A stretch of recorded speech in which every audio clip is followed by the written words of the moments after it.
అందరికీ నమస్కారం. ఈరోజు మనం భారతదేశంలోని వింధ్య పర్వతాల్లో పుట్టిన ఒక అద్భుతమైన కథ గురించి తెలుసుకుందాం. ఇది కేవలం జంతువుల కథ కాదు, నిజమైన బలమంటే ఏంటో చెప్పే ఒక గొప్ప నీతి కథ. మరి కండబలానికి, తెలివితేటలకి మధ్య జరిగే ఈ ఆసక్తికరమైన పోరులో చివరకు ఏది గెలుస్తుందో చూద్దామా? సహాయం చేయడానికి ఎవ్వరూ అంత అల్పులు కాదు.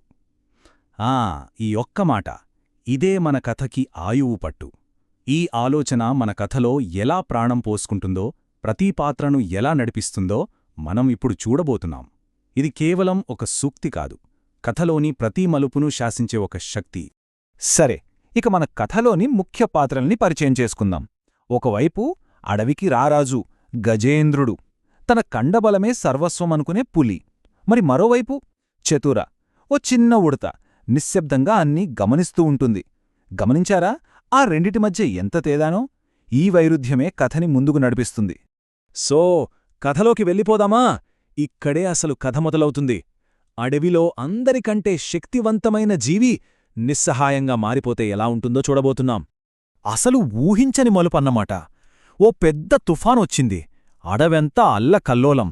ఆ తుఫానుకి ఒక భారీ టేకు చెట్టు కూలిపోయి అడవికి రాజైన గజేంద్రుడు కాలుమీద పడింది. అంతే, తన గర్జనతో అడవిని వణికించే ఆ పులి ఇప్పుడు కదలలేని స్థితిలో చిక్కుకుపోయింది. అప్పుడు వినిపించింది ఆ కేక, నన్ను కాపాడండి అని. అది మామూలు అరుపు కాదు, గర్జన. కాని ఈసారి ఆ గర్జనలో అహంకారం లేదు, ఆర్తనాదముంది, భయముంది. ఒకప్పుడు ఆ గొంతే భయానికి మారుపేరు, కాని ఇవాళ అదే గొంతు సహాయం కోసం అర్థిస్తోంది. మరి ఆ అరుపు విని అడవి ఏమన్నా స్పందించిందా? స్పందించింది. జింకలేమో భయంతో వణికిపోయాయి, కోతులేమో దూరం నుంచి చోద్యం చూస్తున్నాయి. మిగతా జంతువులన్నీ ఇప్పుడు మనం కాపాడితే రేపు మనల్నే తినేస్తాడు అని గుసగుసలాడుకున్నాయి. చూశారా, భయంతో కట్టుకున్న రాజ్యం ఎప్పుడూ ఇలానే ఉంటుంది. తన బలమే తనకు శత్రువైంది. అడవంతా అలా భయంతో, నిశ్శబ్దంతో ఉండిపోయినప్పుడు అప్పుడొచ్చింది అసలు సిసలైన ధైర్యం, ఒక ఊహించని రూపంలో. అందరూ భయంతో బిక్కుబిక్కుమంటుంటే ఒక్క జీవి మాత్రం భయపడలేదు. అదే చతుర. ఆ చిన్న ఉడుత ధైర్యంగా ఆ పులి ముందుకు వచ్చింది, ఆ భయంకరమైన నిశ్శబ్దాన్ని తన చిట్టి అడుగులతో ఛేదించుకుంటూ. చూడండి, చతుర ఇక్కడ పెట్టిన షరతు ఎంత అద్భుతంగా ఉందో. నేను సాయం చేస్తాను, కాని నువ్వొక మాట ఇవ్వాలి. ఇప్పటినుంచి ఈ అడవిలోని చిన్న ప్రాణుల మాట కూడా వినాలి, వాళ్ల పాటని ఆలకించాలి అంటోంది. అంటే ఇది కేవలం కాపాడటం కాదు, గజేంద్రుడికి ఒక గుణపాఠం నేర్పాలనుకుంది.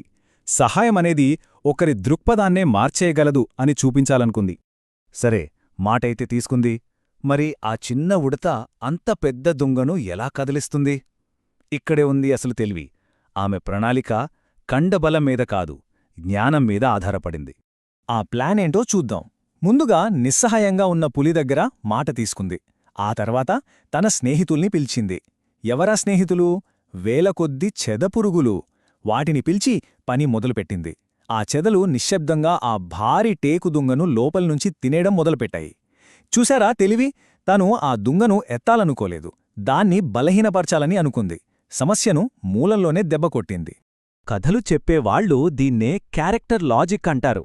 అంటే పాత్ర తన స్వభావానికి తగ్గట్టుగా ప్రవర్తించడం. చతుర ఒక ఉడత, దాని బలం తెలివి, చురుకుదనం, అంతేగాని పురిలా కండబలం కాదు కదా. అందుకే అది తన తెలివిని వాడింది, చెదపురుగుల గురించి తనకున్న జ్ఞానాన్ని ఉపయోగించుకుంది. అందుకే ఈ కథ మనకు ఇంత సహజంగా, నమ్మశక్యంగా అనిపిస్తుంది. ఆ తర్వాత ఏం జరిగిందో తెలుసా? గంటల తరబడి చెదలు తమ పని తాము చేసుకోపోయాయి. ఇక చివరికి గజేంద్రుడు ఒక్కసారిగా తన కాలును లాగినప్పుడు ఆ భారీ దుంగ టప్మని విరిగిపోయింది. ఎలాగంటే ఓ ఎండిపోయిన బిస్కెట్ విరిగినట్టు. ఎంత చక్కటి పోలిక కదా!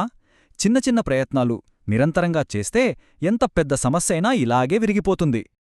గజేంద్రుడికి స్వేచ్ఛ లభించింది, కాని కేవలం చెట్టునుంచి మాత్రమే కాదు, తన అహంకారం నుంచి కూడా.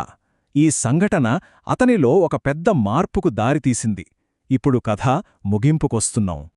అప్పుడు గజేంద్రుడన్న మాట ఇదే: బలమంటే నా పంజాలు, నా కూరలే అనుకున్నాను. కాని తప్పు. ఈరోజు తెలిసింది, నిజమైన బలం ఐక్యతలో ఉందని. చూశారా, తన గర్వం ఎలా బగిలిపోయిందో! చిన్న జీవుల సమష్టి శక్తి ముందు తన బలం ఏమీ కాదని ఒప్పుకున్నాడు.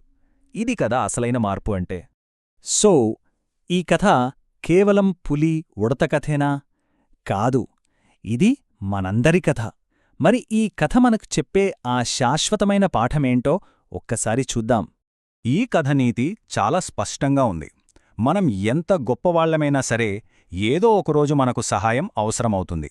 అలాగే మనం ఎంత చిన్నవాళ్లమననుకున్నా సరే మనం కూడా ఇతరులకు సహాయం చేయగలం.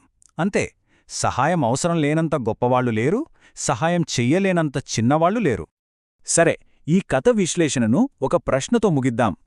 మన చుట్టూ, మన ప్రపంచంలో ఇలాంటి శక్తివంతమైన చెదలు ఏమున్నాయి? అంటే మనం చిన్నవి అని పట్టించుకోకుండా వదిలేసే సమష్టి ప్రయత్నాలు. అవేంటో, వాటిని మనం ఎందుకు గుర్తించలేకపోతున్నామో ఒక్కసారి ఆలోచిద్దాం.